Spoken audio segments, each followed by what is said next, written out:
یہ ان دنوں کی بات ہے جب میں عمر عزیز کے 16ویں سال میں تھی۔ ڈیل کارنیگی کی ایک کتاب لوگوں سے معاملہ کرنے کا فن میرے ہاتھ لگی۔ یہ ایک عمدہ کتاب تھی، میں نے اسے کئی بار پڑھا۔ مصنف نے تجویز دی تھی کہ ہر مہینے اس کتاب کا از سرنو مطالعہ کیا جائے۔ میں نے ایسا ہی کیا۔ اس دوران میں نے لوگوں کے ساتھ اپنے معاملات طے کرنے کے سلسلے میں کتاب کے اصولوں کو عملی جامہ پہنانا شروع کیا تو اس کے حیرت انگیز نتائج میرے سامنے آئے۔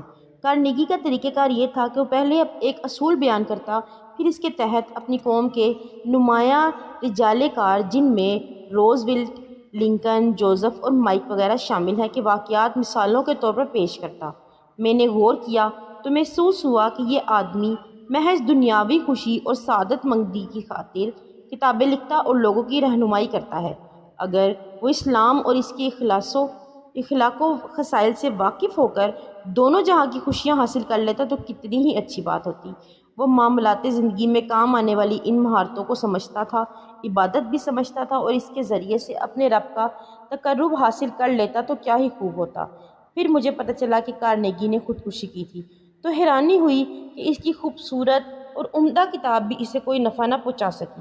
میں نے تاریخ اسلامی کی ورد گردانی کی تو دیکھا کہ رسول اللہ صلی اللہ علیہ وآلہ وسلم اور صحابہ کرام کی سیرتوں اور امت کے نمایاں افراد کی سرگزشتوں میں لطافت کے ایسے موتی بکھرے پڑے ہیں کہ ان کے ہوتے ہوئے ہمیں اغیار کے بجھے ہوئے چراغوں کی کوئی ضرورت نہیں رہتی۔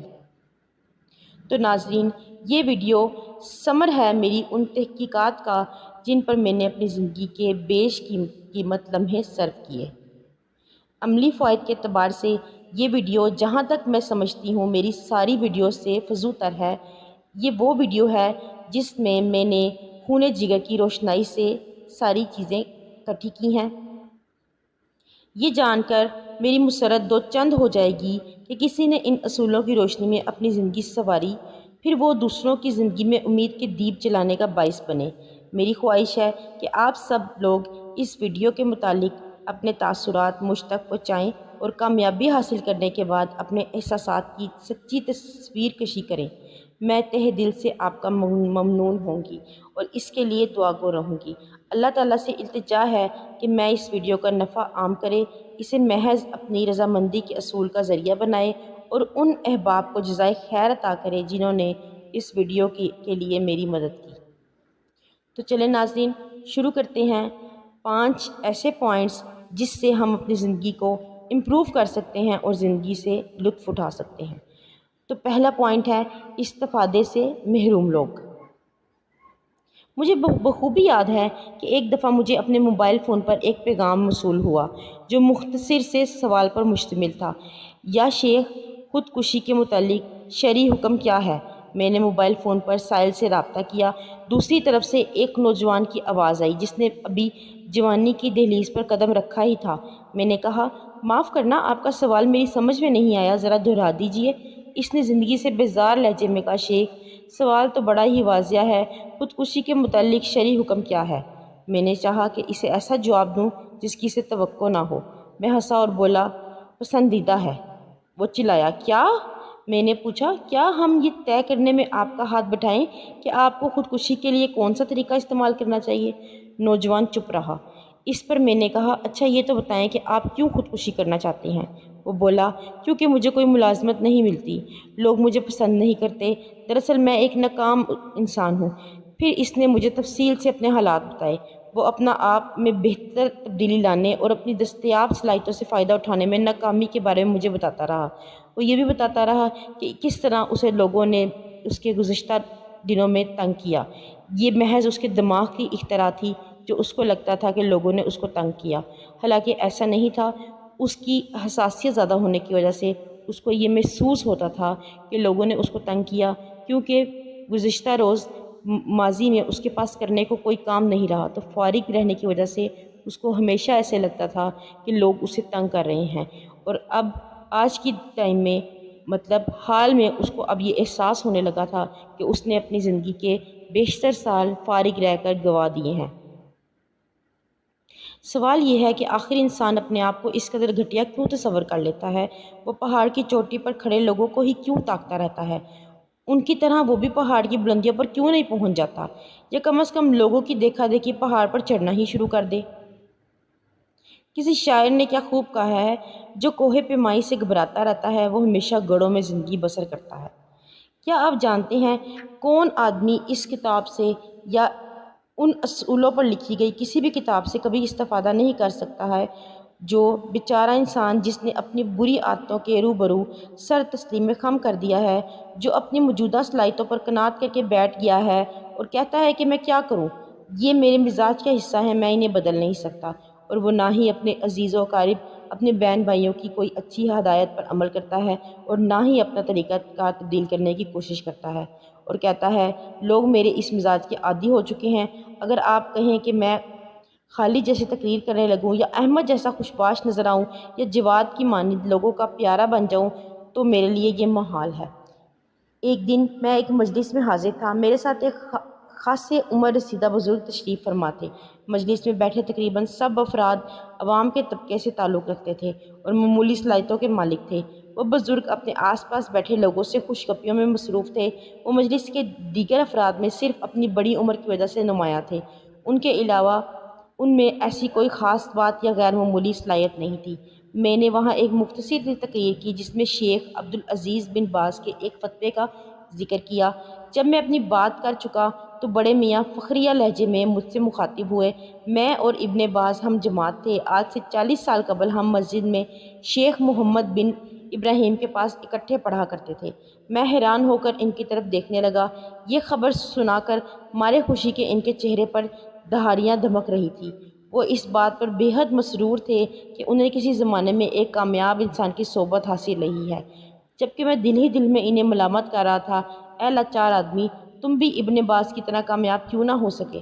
تمہیں تو راستے کا علم بھی تھا، پھر تم نے اپنا سفر جاری کیوں نہ رکھا؟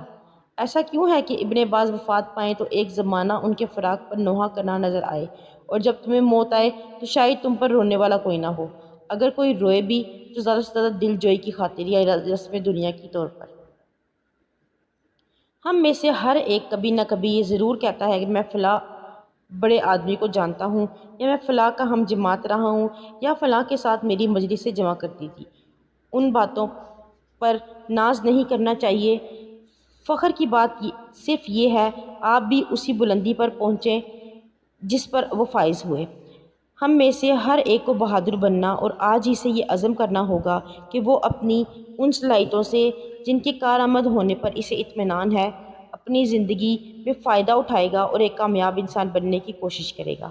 اس لیے ترش روئی چھوڑ کر اپنے چہرے پر مسکراہٹ سجائیے، افسردگی کو خیر بات کہہ کر حشاش بشاش اور خوش باش نظر آئیں، اپنے آپ پر توجہ دیں، روز نہائیں، اپنے بال کنگھی کریں، کنجوسی چھوڑ کر کشادہ دلی اپنائیں، اپنے غصے پر قابو پائیں، اسے بردباری اور ٹھہراؤ میں بدل دیں، مصائب کے گپ اندھیروں میں خوشی کی کرنیں تلاش کریں، اپنے آپ کو ایمان و یقین اور اعتماد کے ہتھیاروں سے لیس کریں، اپنی زندگی میں دلچسپی لیں، اس سے لطف اٹھائیں۔ زندگی کے دن تھوڑے ہیں، انہیں بے جا غم اور بے مقصد پریشانیوں میں ضائع نہ کریں۔ رہا یہ سوال کہ یہ سب کیوں کر ممکن ہے، تو یہ بات میں آپ کو انشاءاللہ اپنی ویڈیو میں پوری طریقے سے سمجھاؤں گی۔ میرے ساتھ رہیے گا، انشاءاللہ جلد منزل پر پہنچ جائیں گے۔ تو ہم نے کیا حاصل کیا؟ بہادر وہ ہے جو پختہ عزم کے ساتھ اپنی صلاحیتوں کو ترقی دیتا رہے اور ان سے بھرپور فائدہ اٹھائے۔ لطف رہنے کے لیے پوائنٹ نمبر 2 یہ ہے، آئندہ ہم کیا سیکھیں گے؟ عام طور پر یہ دکھایا گیا ہے کہ افراد کے خوشی غمی کے اسباب یکساں ہوتے ہیں۔ مال و دولت کی فراوانی یا اپنے اپنے شعبہ ہے زندگی میں ترقی اور اس کے روشن امکانات دیکھ کر سبھی لوگ خوشی کا اظہار کرتے ہیں۔ دیرینہ امراض سے شفا پانے یا تمنائیں اور مرادیں برابر آنے پر بھی ہر آدمی فرط و انصباط کے جذبات سے ممنون ہو جاتا ہے۔ کسی کے چہرے پر مسکراہٹ دیکھ کر بجائے حسد کرنے یا دل برا کرنے کے دنیا کشادہ دلی سے مسکرا دے تو بھی اس کی خوشی چھپائی نہیں چھپتی۔ اس کے باوجود زندگی میں برا وقت آن پڑے، غربت اور محتاجی ڈیرے ڈال لے، بیماری جڑ پکڑ جائے یا ذلت اور رسوائی کا سامنا کرنا پڑے تو سبھی لوگ پریشان ہوتے اور غم و اندوہ کے سمندر میں جا ڈوبتے ہیں۔ جب تک ان مصائب کا کوئی مداوع نہیں ہوتا، پریشانی اور نا امیدی کی صورت باقی نہیں رہتی۔ آئیے وہ راستہ تلاش کریں جن پر چل کر ہم اپنی مسرتوں کو دوام بخشیں اور حزن و ملال پر غلبہ پا لیں۔ یہ قانون فطرت ہے کہ آدمی زمانے کی سرد و گرم غلام گردشوں میں چکر کھاتا رہتا ہے۔ اس گردش مدام میں آپ اکیلے نہیں ہیں بلکہ سب لوگ آپ کے ساتھ شریک ہیں۔ ہر کوئی اپنے اپنے حصے کا قرض اتار رہا ہے۔ لیکن میرا سوال یہ ہے کہ ہم زندگی میں پیش آنے والے مصائب و آلام کو بسا اوقات ان کے حجم سے بڑھ کر اہمیت کیوں دے دیتے ہیں؟ پھر ایسی ادنا باتوں پر ہم کئی دن افسردہ رہتے اور اپنی زندگی کے قیمتی لحظے ان چیزوں کے غم میں ہلکان ہو کر ضائع کرتے ہیں جو اس درجہ آزادگی کی کسی طرح مستحق نہیں ہوتی۔ باوجود بعض اوقات قرب کے ایک لمحے میں دور کر دینا ہمارے بس میں ہوتا ہے۔ ایسا کیوں ہے؟ یہ بات ذہن میں رکھنی چاہیے کہ رنج اور حزن و ملال دل پر براہ راست حملہ آور ہوتے اور اس میں بغیر اجازت چپکے سے داخل ہو جاتے ہیں۔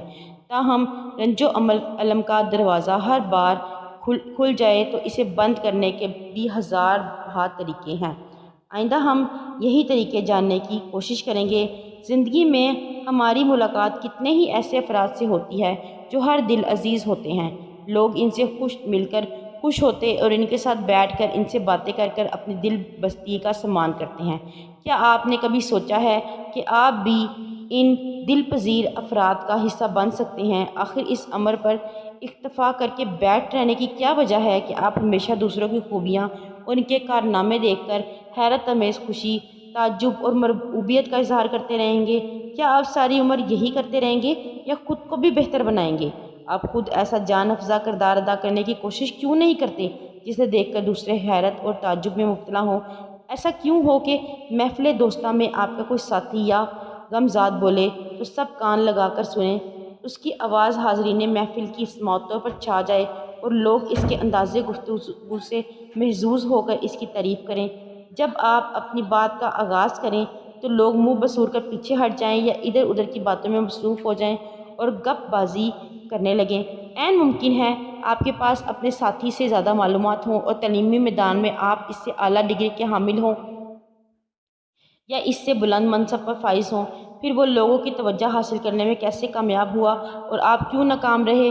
ایک وہ باپ ہے جس کے بچے اس سے محبت کرتے ہیں اور وہ گھر آتا ہے تو اسے دیکھ کر اس سے مل کر خوشی سے پھولے نہیں سماتے، اور ایک وہ بد نصیب باپ ہے جو اپنی اولاد کی رفاقت کو ترستا رہتا ہے اور اولاد اس سے پیچھا چھڑانے کے لیے طرح طرح کے بہانے گھڑتی اور عذر تلاشتی رہتی ہے۔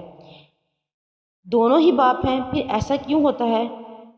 انشاءاللہ ہم آئندہ آنے والے 3 پوائنٹس میں سیکھیں گے کہ زندگی سے لطف کیسے اٹھایا جائے، لوگوں کی توجہ حاصل کرنے کا کیا طریقہ کار اپنایا جائے، اپنی بات کو مؤثر انداز میں کیسے پیش کیا جائے۔ یہ بھی معلوم کرتے ہیں کہ معاشرے میں کم کماش افراد کے شر اور ان کے خطرناک عزائم سے کیسے محفوظ رہنا اور ان سے دنیاوی معاملات طے کرنے کے سلسلے میں کیا رویہ اختیار کریں۔ آج ہم نے کیا سیکھا اس پوائنٹ سے؟ کامیابی یہ نہیں کہ آپ ان چیزوں کا سراغ لگائیں جنہیں دوسرے پسند کرتے ہیں، بلکہ فائز المرامی یہ ہے کہ آپ اپنے اندر ایسی مہارتیں پیدا کریں جن کی بدولت آپ لوگوں کی توجہ کا مرکز و محور بن جائیں۔ پوائنٹ نمبر 3 جس سے ہم اپنی زندگی کو امپروو کر سکتے ہیں، لطف پیدا کر سکتے ہیں، وہ ہے مہارتوں کی تلاش۔ ایک دن میں ایک کچی بستی میں گیا، وہاں مجھے ایک تقریر کرنی تھی۔ میں تقریر کر کے فارغ ہوا تو کچی آبادی کے نواح میں مقیم ایک اسکول ماسٹر جو میری تقریر سننے آیا تھا میرے پاس آیا اور بولا، ہماری خواہش ہے کہ آپ کچھ طلبہ کی کفالت کرنے میں ہماری مدد کریں۔ میں نے استفسار کیا، تعجب ہے، کیا اسکول سرکاری اور ان میں تعلیم مفت نہیں؟ بالکل ایسا ہی ہے، لیکن ہم نے ان کے لیے یونیورسٹی میں پڑھائی کی ذمہ داری اٹھا رکھی ہے، اس نے جواب دیا۔ اس پر میں نے کہا، یونیورسٹی کی حیثیت بھی تو وہی ہے، کیا وہ سرکاری نہیں؟ وہ تو طلبہ کے لیے وظائف بھی جاری کرتی ہے۔ آخر وہ بولا، میں آپ کو اصل بات بتاتا ہوں، ہمارے ہاں سیکنڈری اسکول سے بعض طالب علم ایسے بھی نکلتے ہیں جن کے حاصل کردہ نمبروں کا تناسب سالانہ امتحانات میں 99% سے کسی طرح کم نہیں ہوتا۔ چند ایک میں تو ذہانت و فطانت کا ایسا جوہر پایا جاتا ہے جو ایک امت میں تقسیم کر دیا جائے تو اس کے لیے بھی کافی ہوگا۔ ایسا طالب علم اسکول کی تعلیم سے فراغت کے بعد شہر جا کر میڈیکل انجینئرنگ، اسلامی قانون یا کمپیوٹر کے میدان میں اعلیٰ تعلیم کے حصول کا خواہاں ہوتا ہے، لیکن اس کا باپ اسے روک دیتا ہے اور کہتا ہے، بہت پڑھ لیا تم نے، اب آرام سے گھر بیٹھو اور بکریاں چرانے جایا کرو۔ کیا بکریاں چرانے؟ میں نے بے اختیار چلایا۔ اس نے کہا ہاں ہاں بکریاں چرانے، اور واقعی لڑکا بیچارہ تعلیم کا سلسلہ منقطع کر کے اپنے والد کے ساتھ بکریاں چرانے شروع کر دیتا ہے۔ نتیجتاً اس کی تمام صلاحیتیں اور مہارتیں اندر ہی اندر دم توڑ دیتی ہیں۔ سال ہا سال یوں ہی گزر جاتے ہیں اور وہ بکریاں چراتا رہتا ہے۔ اس دوران شادی ہوتی ہے، بچے ہو جاتے ہیں اور وہ اپنے والد کا طرز زندگی اپناتے بالآخر بکریاں ہی چراتے رہتا ہے۔ اس غمگین مسئلے کا حل کیا ہے؟ آپ نے اس کے متعلق کیا سوچا ہے؟ وہ بولا، ہمارے پاس اس کا حل اس کے سوا کچھ نہیں کہ ہم اس کے باپ کو قائل کرنے کی کوشش کریں کہ وہ بکریاں چرانے کے لیے چند 100 روپے کے عوض، جن کی ادائیگی کا ذمہ ہم اپنے سر لیتے ہیں، کوئی ملازم رکھ لے اور اس کا ہونہار بیٹا اپنی خداداد صلاحیتوں کو بڑھانے اور انہیں نکھارنے میں مصروف ہو جائے۔ نیز تعلیم مکمل ہونے تک ہم اس کے تمام اخراجات پورے کرتے رہیں۔ یہ کہہ کر ماسٹر چند ثانیے کے لیے خاموش ہوا اور سر جھکائے بیٹھا رہا۔ پھر یکایک بڑے پرجوش لہجے میں کہنے لگا، ایسا ہرگز نہیں ہونا چاہیے کہ افراد کار کی صلاحیتیں اور نفع بخش قابلیتیں ان کے سینوں میں دب کر رہ جائیں اور وہ ساری عمر ان پر حسرت کی آہیں بھرتے رہیں۔ اسکول ماسٹر کے جانے کے بعد میں نے ان کی باتوں پر غور کیا تو اس نتیجے پر پہنچا کہ بلندیوں پر فائز ہونا ان کے بغیر ناممکن ہے کہ دستیاب مہارتوں کو بھرپور انداز سے استعمال میں لایا جائے اور اپنے اندر مزید صلاحیتیں پیدا کرنے کی تگ و دو جاری رکھی جائے۔ جی ہاں، میں یہ بات چیلنج کے ساتھ کہتی ہوں کہ آپ زندگی کے کسی بھی شعبے میں، خواہ وہ علم و تحقیق کا شعبہ ہو یا دعوت و تبلیغ کا اور خطابت کا میدان ہو، تجارت کا پیشہ ہو یا طب و انجینئرنگ کا مشغلہ، کامیاب لوگوں کا تجزیہ کریں۔ دور جانے کی ضرورت نہیں، آپ اپنے خاندان یا اپنے معاشرے کا کامیاب افراد کے اعتبار کا مطالعہ کریں۔ آپ دیکھیں کہ وہ کن مشکلات سے اپنی زندگی گزار رہے ہیں اور ان کو اس کامیاب مقام تک پہنچنے کے لیے کیا کیا مشکلات کا سامنا کرنا پڑا، اور یہ سوچیں کہ ان کی نسبت آپ کی زندگی کتنی آرام پسند ہے۔ یہ دیکھیں کہ ایک کامیاب باپ کا اپنے اولاد کے ساتھ کیسا سباؤ ہے، یا ایک کامیاب بیوی اپنے شوہر کے ساتھ کیوں کر خوش و خرم زندگی گزار رہی ہے۔ یہاں کامیاب افراد سے میری مراد کامیاب افراد ہی ہیں، نہ کہ وہ لوگ جو جبراً دوسروں کے کندھوں پر سوار رہتے ہیں، عزیز و اقارب ان کے ساتھ زندگی گزارنے پر مجبور ہوتے ہیں۔ آپ کامیاب زندگی گزارنے والے ایسے تمام افراد کے کردار کا مشاہدہ کریں۔ میں یقین سے کہتی ہوں کہ ان میں سے ہر ایک، خواہ اسے احساس ہو یا نہ ہو، اپنے میدان میں چند مخصوص مہارتیں استعمال کرتا ہوگا جن کی بدولت وہ کامرانی کی منزل تک پہنچنے میں کامیاب ہوا۔ بعض افراد فطری طور پر کامیاب ہنر استعمال کرتے ہیں، یہ بات ان کے مزاج کا حصہ ہوتی ہے، جبکہ بعض دیگر افراد مہارتیں سیکھ لیتے ہیں، انہیں استعمال کر کے کامیابی سے ہمکنار ہوتے ہیں۔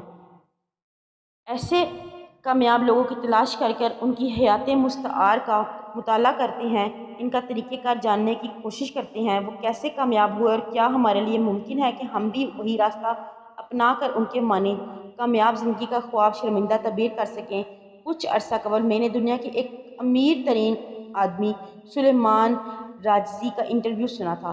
میں ان کے کوہساروں جیسے بلند عزائم اور شاندار افکار سے بے حد متاثر ہوا۔ وہ بے پناہ جائیداد کا مالک، ارب پتی انسان ہے۔ اس نے سینکڑوں مساجد تعمیر کی ہیں اور ہزاروں یتیم اور بے سہارا بچوں کی کفالت کا ذمہ اٹھا رکھا ہے۔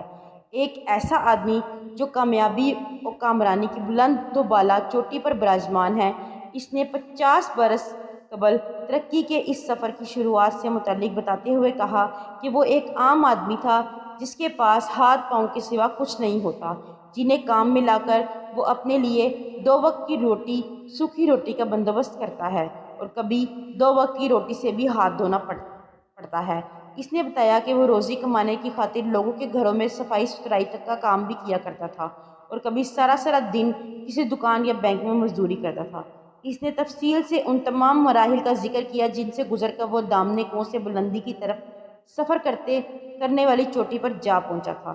میں نے سلیمان کی مہارتوں اور صلاحیتوں پر غور کیا تو مجھ پر انکشاف ہوا کہ ہم میں سے بیشتر افراد اللہ تعالیٰ کے فضل و کرم سے اس جیسی شہرت اور ناموری حاصل کر سکتے ہیں، لیکن یہ تبھی ممکن ہے جب ہر آدمی کچھ مخصوص ہنر سیکھے اور چند مہارتیں اپنائے، پھر ان پر سختی سے عمل پیرا رہے اور انہیں اپنے معمولات میں شامل کرے۔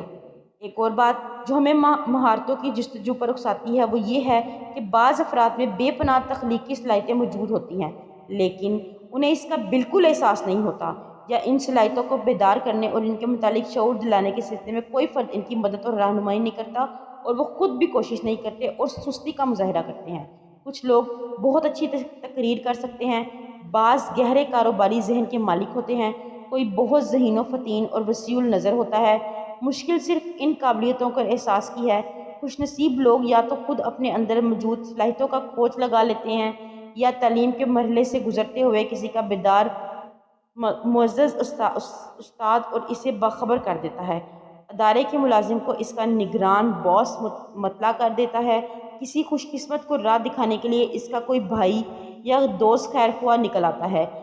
ہر چند ایسے ناصحین کم ہی کسی میسر آتے ہیں۔ اکثر ایسا ہوتا ہے کہ یہ ہنر و مہارتیں روح کی جیل میں قید ہو کر رہ جاتی ہیں۔ انہیں باہر آ کر پنپنے اور نشوونما پانے کا موقع ہی نہیں ملتا۔ بالآخر معاشرے کا عام مزاج ان پر غالب آ جاتا ہے اور یہ گنچے بن کھلے مرجھا جاتے ہیں۔ تب ہم کوئی ذہین لیڈر یا بے مثال خطیب یا کوئی اچھا عالم کھو دیتے ہیں، یا کوئی کامیاب شوہر اور خیر خواہ باپ گنوا دیتے ہیں۔ تو ہم نے کیا سیکھا؟ آئیے قدم سے قدم ملا کر چلتے ہیں۔ جب آپ پہاڑ کی چوٹی پر چڑھنا شروع کریں تو چوٹی پر نظر رکھیں، ارد گرد بکھری پڑی چٹانوں کی طرف نہ دیکھیں، اعتماد سے قدم قدم چلتے رہیں، جست لگانے کی کوشش نہ کریں، یوں آپ کا پاؤں ڈگمگا سکتا ہے۔ پوائنٹ نمبر 4، اپنے آپ کو ترقی دیجیے۔ آپ 20 سال کی ایک نوجوان سے کسی معاملے پر گفتگو کرتے ہیں، اس کا اسلوب کلام اور سوچنے کا ایک خاص انداز آپ کو متاثر کرتا ہے۔ چند سال بعد دوبارہ آپ کی اس سے بات چیت ہوتی ہے، اب اس کی عمر 30 سال ہے۔ آپ نوٹ کرتے ہیں کہ اس کی صلاحیتیں اب بھی وہی ہیں جو 10 سال قبل تھی۔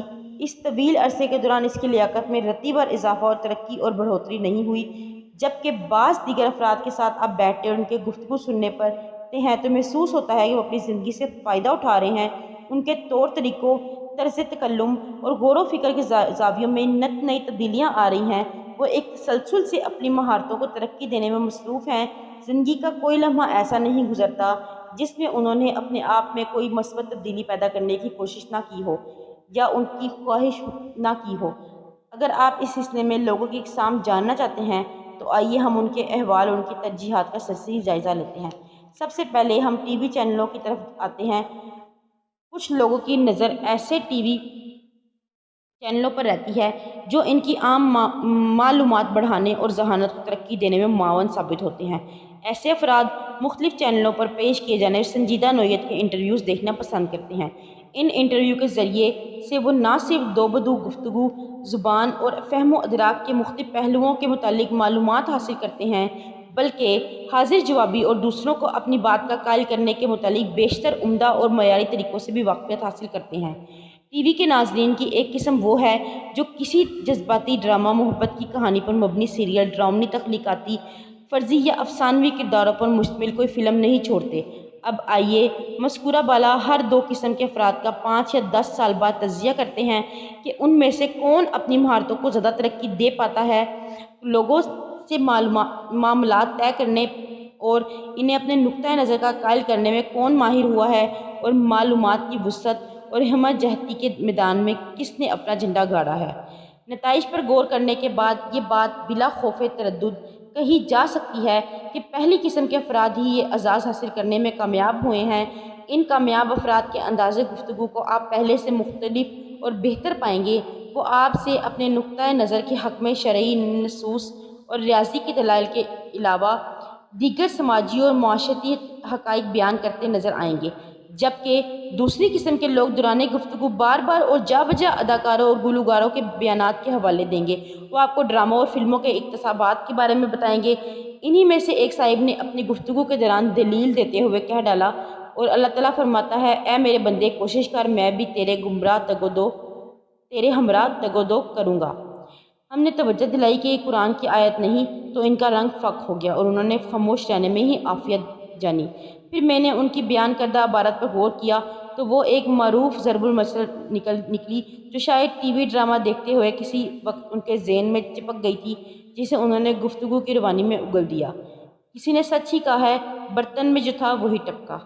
اب ذرا ادھر آئیے، اخبارات اور جرائد رسائل کے کتنے قاری ہیں، جو ایسی نفع بخش معلومات حاصل کرنے اور مفید خبریں حاصل کرنے کا اہتمام کرتے ہیں جو روح انسانی کی ترقی اور تطویر، صلاحیتوں کی نشوما، علم و معرفت میں اضافے کا باعث بنتی ہوں، اور ایسے قارئین کا کوئی شمار ہی نہیں جن کی نظر کھیل اور شوبز کے صفحات سے آگے نہیں بڑھتی۔ نوبت یہاں تک آ پہنچتی ہے کہ اخبار و جرائد کھیل اور شوبز کے رنگا رنگ صفحات کی تعداد بڑھانے اور انہیں مزید دلچسپ بنانے میں ایک دوسرے سے آگے نکلنے کی کوشش کرتے ہیں۔ یہی حال ہماری مجلسوں اور ہمارے گھروں میں فارغ اوقات کا ہے۔ چنانچہ اگر آپ چاہتے ہیں کہ کوہسار کی بلندی پر براجمان ہوں اور دامنے کو میں نہ بیٹھے رہیں تو مہارتیں جہاں سے اور جیسے بھی ملیں انہیں حاصل کر کے اپنانے کی کوشش کریں۔ عبداللہ ایک پرجوش آدمی ہے، تاہم اس میں بعض صلاحیتوں کی کمی ہے۔ ایک دن وہ ظہر کی نماز کے لیے گھر سے مسجد کی طرف روانہ ہوا۔ راستے میں ایک آدمی کھجور کے درخت پر ایپرن پہنے چڑھا ہوا تھا۔ وہ کھجور کی کانٹ چھٹ کر رہا تھا۔ عبداللہ نے یہ منظر دیکھا تو اسے حیرانی ہوئی کہ اس آدمی کو نماز کا ذرا خیال نہیں۔ اس نے مارے غصے کے بلند آواز سے پکارا، نیچے اتر کر نماز پڑھو۔ آدمی نے سرد میری سے جواب دیا، ٹھیک ہے ٹھیک ہے۔ عبداللہ نے اپنے پورے جوش سے دوبارہ آواز دی، نیچے اتر گدھے، جلدی کر، نماز پڑھ۔ آدمی درخت پر ہی چلایا، کیا کہا، میں گدھا؟ پھر اس نے درخت کی ایک موٹی شاخ توڑی اور اترنے لگا کہ ٹہنی مار کر عبداللہ کا سر کھول دیا۔ عبداللہ نے اس اندیشے کے پیش نظر کہ اس کا واقعی ہی سر کھول دے، وہ اسے پہچان لے گا، اپنا چہرہ سر پر اوڑھے رومال سے چھپایا اور دم دبا کر مسجد کی طرف بھاگ کھڑا ہوا۔ وہ شخص سخت غصے کی حالت میں کھجور سے اترا اور گھر چلا گیا۔ وہاں اس نے نماز ادا کی اور قدرے آرام کیا، پھر اپنا کام مکمل کرنے کے لیے گھر سے نکلا، دوبارہ درخت پر چڑھ کے اس کی کانٹ چھانٹنے میں مصروف ہو گیا۔ عصر کی نماز کا وقت ہوا تو عبداللہ معمول کے مطابق مسجد کی طرف روانہ ہوا۔ کیا دیکھتا ہے کہ راستے میں پھر وہی آدمی کھجور کے درخت پر چڑھا اپنے کام میں مصروف ہے۔ اس بار عبداللہ نے اپنا انداز بدلا اور پکارا، السلام علیکم، کیسے مزاج ہیں؟ آدمی نے جواب دیا، اللہ کا شکر ہے، خیریت سے ہوں۔ عبداللہ نے پوچھا، اللہ آپ کو خوش رکھے، اس سال پھل کیسا ہوا؟ اس نے کہا، اللہ کا شکر ہے۔ عبداللہ بولا، اللہ آپ کو مزید توفیق دے، آپ کے رزق میں اضافہ فرمائے اور اپنے گھر والوں کے لیے آپ جو محنت و مشقت کر رہے ہیں اس کے اجر سے آپ کو محروم نہ رکھے۔ یہ دعائیہ کلمات سن کر وہ آدمی بڑا خوش ہوا۔ اس نے آمین کہی اور عبداللہ کا شکریہ ادا کیا۔ کیونکہ پہلے عبداللہ نے منہ کو ڈھانپا ہوا تھا اور وہ کافی دور فاصلے پر کھڑا ہوا تھا تو وہ شخص اس کو پہچان نہ سکا۔ اس پر عبداللہ نے کہا، شاید آپ بہت مصروف ہیں اس لیے آپ کو عصر کی نماز سنائی نہیں دی۔ عصر کی اذان ہو چکی ہے اور جماعت کھڑی ہونے کو ہے۔ اگر آپ نیچے اتریں، تھوڑا سا آرام کرنے کے بعد باجماعت نماز ادا کریں، پھر نماز کے بعد بقیہ کام پورا کر لیں تو بہت اچھا ہو، اللہ آپ کی صحت کی حفاظت فرمائے گا۔ آدمی نے کہا، کیوں نہیں، انشاءاللہ انشاءاللہ۔ وہ تحمل سے اترنے لگا، پھر عبداللہ کی طرف بڑھا، نہایت گرم جوشی کے ساتھ اسے ہاتھ ملایا اور بولا، خوش اخلاقی سے پیش آنے پر میں آپ کا شکریہ ادا کرتا ہوں۔ ظہر کے وقت یہاں سے ایک آدمی گزرا تھا، اس نے بہت بد اخلاقی کا مظاہرہ کیا تھا، کاش وہ مجھے مل جائے تو میں اسے بتاؤں کہ گدھا کون ہے۔ تو ہم نے کیا سیکھا؟ یاد رکھیں، لوگوں کے لیے آپ جیسا طرز عمل اختیار کریں گے اسی کی بنیاد پر لوگ آپ کے لیے اپنے برتاؤ کا تعین کریں گے۔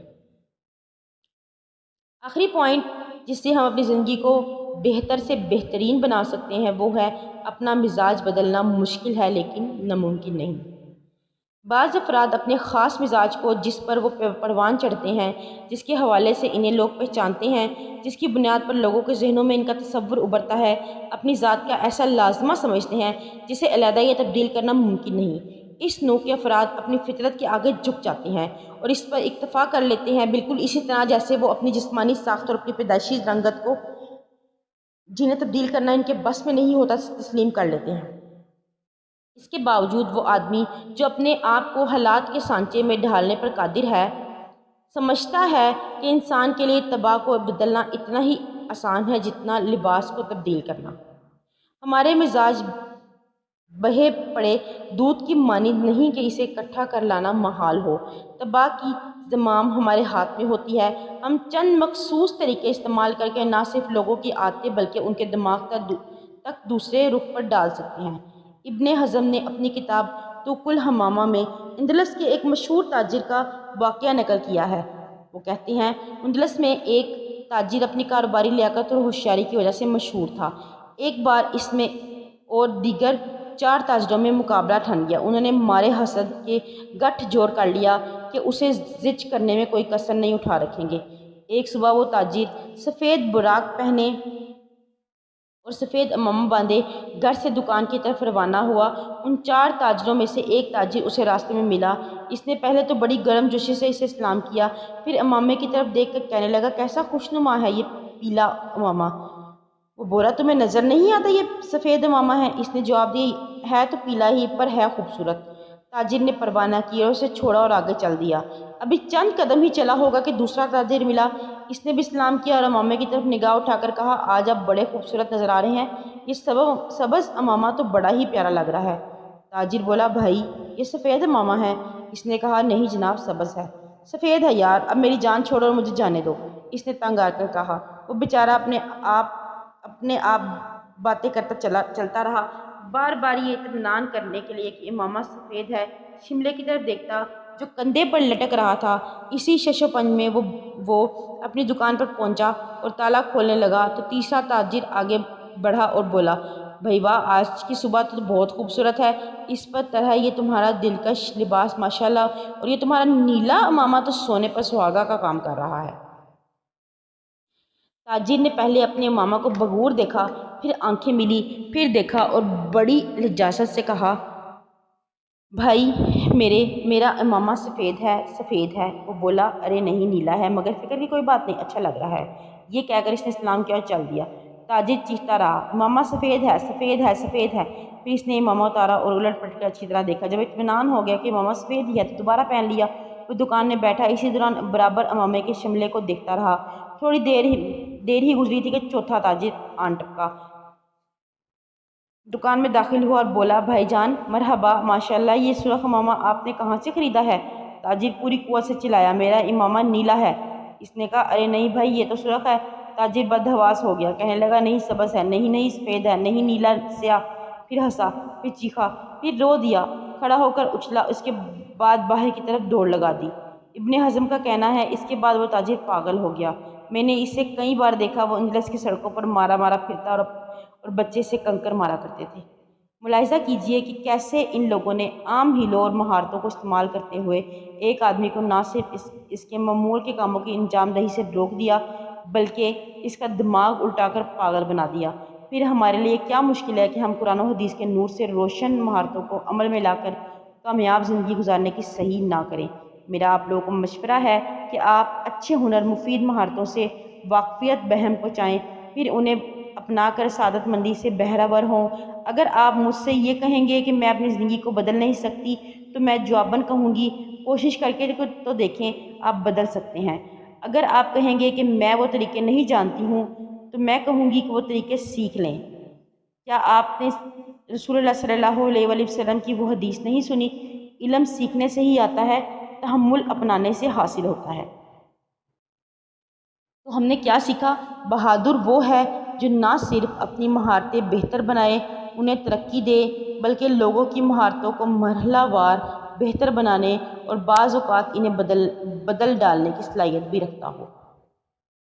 امید ہے ناظرین، اگر آپ ان 5 پوائنٹس کو فالو کریں گے اور ان سے فائدہ اٹھائیں گے اور اپنی زندگی کو بہتر بنانے کی صحیح کریں گے تو اس کا صدقہ جاریہ مجھے بھی ملتا رہے گا اور آپ کی زندگی میں بھی امپرومنٹ انشاءاللہ آئے گی۔